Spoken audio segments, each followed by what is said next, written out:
పంట ఏంది ఇంత బలహీనంగా ఉంది? నా పొలంలో పంట మాత్రం నాలాగే బలంగా ఉన్నది. రంగయ్య, ఏమే ఈ మధ్య డ్రమ్ము లేదు మందు తయారు చేసి నీ పొలానికి పిచికారీ చేసినావో, ఆ తర్వాత నీ పంట చాలా ఆరోగ్యంగా కనబడుతున్నది. ఆ మందు ఎలా తయారు చేసినావు చెప్పేమే, నేను కూడా తయారు చేసి నా పొలానికి పిచికారీ చేస్తాను. ఆ ఊరికని చెప్పేస్తారుండు. రంగయ్య బాగున్నావా? బాగున్నాను సారో. ఈ మధ్య నేను చెప్పిన మందు తయారు చేసి పొలానికి పిచికారి చేసినావా?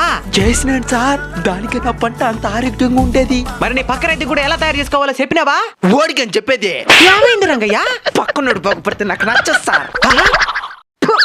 పోదురంగా. ఏనా దిగులుగా ఉండవా? పంట సరిగా పండడం లేదయ్యా. నీకు అమృతం ఉపయోగం ఏందో తెలుసా? తెలుసయ్యా. దాని తాగిన శరీరం ఎలాంటి అనారోగ్యాలు రాకుండా ఆరోగ్యంగా ఆనందంగా చావే లేకుండా బతుకుతారయ్యా. శరీరానికి అమృతం ఎలా పనిచేస్తుందో నేల సారవంతానికి జీవామృతం అనేది అలా పనిచేస్తుంది. జీవామృతమా? దాన్ని ఎలా తయారు చేయాలో ఈ మధ్య రంగయ్యకి చెప్తే తయారు చేసి తన పంటకి పిచికారి చేసినాడు. అవునా? అయితే ఎలా తయారు చేసుకోవాలో చెప్పండి సార్. మీ ఇంట్లో 200 లీటర్ల డ్రమ్ ఉందా? ఉంది సార్. దాన్ని నీడలో ఉంచి అందులో 190 లీటర్ల నీటిని నింపు. ఆ నీళ్లలో 5 నుంచి 10 కేజీల దేశీ ఆవు, అదే నాటావు తాజా పేడను వేయాలి. అందులో 5 నుంచి 10 లీటర్ల దేశీ ఆవు మూత్రం కూడా కలుపుకోవాలి. మళ్ళీ దాంట్లో 2 కేజీల బెల్లం మరియు 2 కేజీల పప్పుల పిండిని కలపాలి. అంటే శనగ, మినుములు, కందులు ఉంటాయి కదా, ఇలా ఏదో ఒక పిండిని కలపాలి.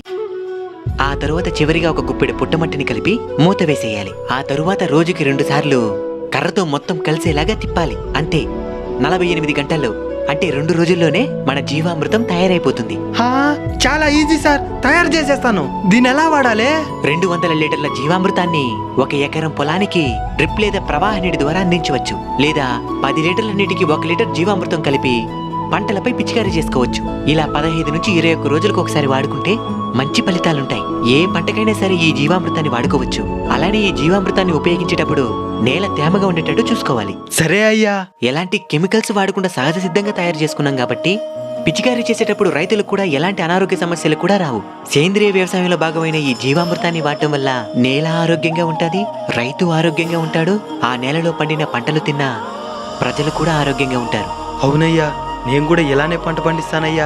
ఇంకా ఈ జీవామృతానికి సంబంధించి లేదా సేంద్రియ వ్యవసాయానికి సంబంధించి మీకు ఎలాంటి సందేహాలున్నా ప్రాంతీయ మండలి అయిన సైన్ ఫుడ్స్ ఇండియా వారిని సంప్రదించి తగిన సమాచారాన్ని పూర్తి ఉచితంగా పొందవచ్చు. ఫ్రెండ్స్, ప్రతి రైతుకి ఉపయోగపడే ఈ ముఖ్యమైన సమాచారాన్ని వీలైనంత మందికి తప్పకుండా షేర్ చేయండి.